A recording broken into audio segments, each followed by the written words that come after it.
আমাকে ভবানীপুরের মুসলমানরা ভোট দেয়নি, আমাকে জিতিয়েছে হিন্দুরা, জৈন, শিখ সমাজ। মুসলমানরা একটা ভোটও দেয়নি, হিন্দুরাই আমাকে জিতিয়েছে। নির্বাচনে জয়লাভ করে শুভেন্দু অধিকারী এমন মন্তব্য করে তোলপাড়ের সৃষ্টি করেছেন।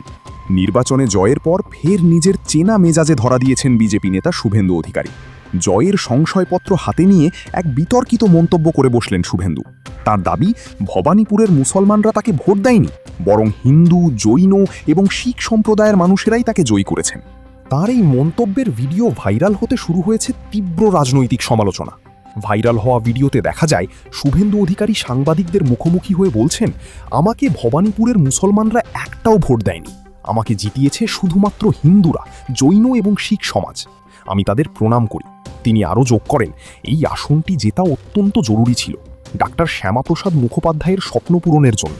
তিনি নিজের এই জয়কে বিজেপির ৩০০ জন কর্মী এবং হিন্দু শহীদদের উৎসর্গ করেছেন।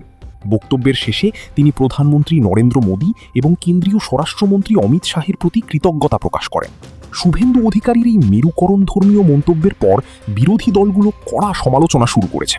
একজন জনপ্রতিনিধি হিসেবে কোনো নির্দিষ্ট সম্প্রদায়কে লক্ষ্য করে এমন মন্তব্য করা সংবিধান বিরোধী এবং সাম্প্রদায়িক সম্প্রীতির জন্য হুমকিস্বরূপ।